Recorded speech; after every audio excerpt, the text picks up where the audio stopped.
और पंडाल के बाद भी जो दाईं तरफ हमें सड़क तक केवल सरीसर दिखाई दे रहे हैं और ऐसा लग रहा है कि जो बगल की सड़क चल नहीं पा रही है, बस जहां खड़ी है वो खड़ी दिखाई दे रही है। छत के ऊपर लोग हैं, छत के पीछे जो बिल्डिंग है, बिल्डिंग के ऊपर जो छत है वहां तक हमें लोग दिखाई दे रहे हैं। इधर पूरी बाउंड्री भरी है। पीछे जहां हम उतरे थे हेलीपैड के आसपास भी ऐसी सभा चल रही थी जितनी मैं यहां देख रहा हूं। ये जगह नहीं मिली है, वो पेड़ की डालियों पे भी बैठे हैं नौजवान। और इस बार तो ऐसा लग रहा है कि जब से चुनाव पूर्वांचल की धरती पर आया है, ये 6वें और 7वें चरण में पूर्वांचल भारतीय जनता पार्टी का पूरा सफाया करने जा रहे हैं। अभी तक जो चुनाव हुए उनमें मैं ये कहता था कि जो चुनाव चल रहा है उसमें सभी सीटें हम लोग जीत रहे हैं। केवल एक सीट के लिए मैं कहता था, वो क्यूटो जहां पर लड़ाई में है, लेकिन अब चुनाव जब बिल्कुल क्यूटो के बगल में आ गया है और जो समर्थन मिलता दिखाई दे रहा है और जिस तरीके से पीडीए परिवार एकजुट होकर के समर्थन दे रहा है, इस बार जो 2 चरणों में 27 लोकसभा का चुनाव होने जा रहा है, 27 की 27 सीटें इंडिया गठबंधन जीतने का काम करेगा। बीजेपी वाले बड़े बड़े नारे दे रहे थे और इतने बड़े नारे कि हमें और आपको डरा रहे थे। कह रहे थे कि चुनाव में इस बार 400 पार हो जाएंगे। ये जो 400 पार की गिनती मुझे बाद में समझ में आई।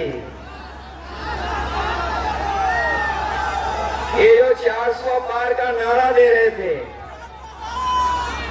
ये गिनती जो पढ़े लिखे नौजवान है वो समझ रहे होंगे, जो हिंदी को जानते होंगे वो बेहतर समझते होंगे।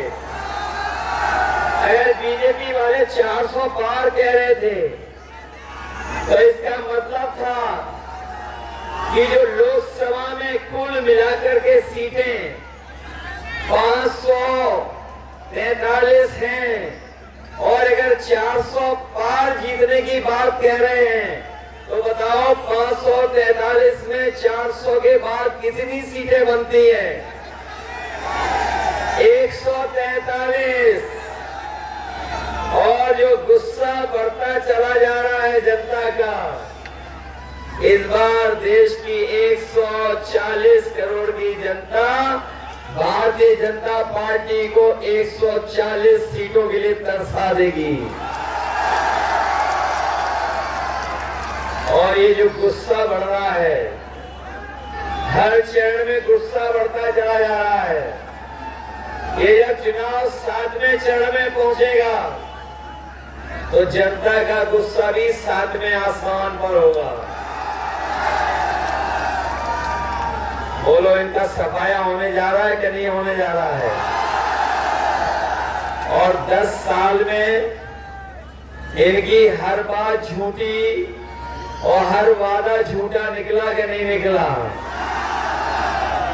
दुनिया में शायद इतना झूठ कोई नहीं बोलता होगा जितना भारतीय जनता पार्टी के लोग बोलते हैं। और सच्चाई ये है कि ब्रह्मांड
अखिलेश यादव जिंदाबाद। धन्यवाद, बहुत बहुत धन्यवाद।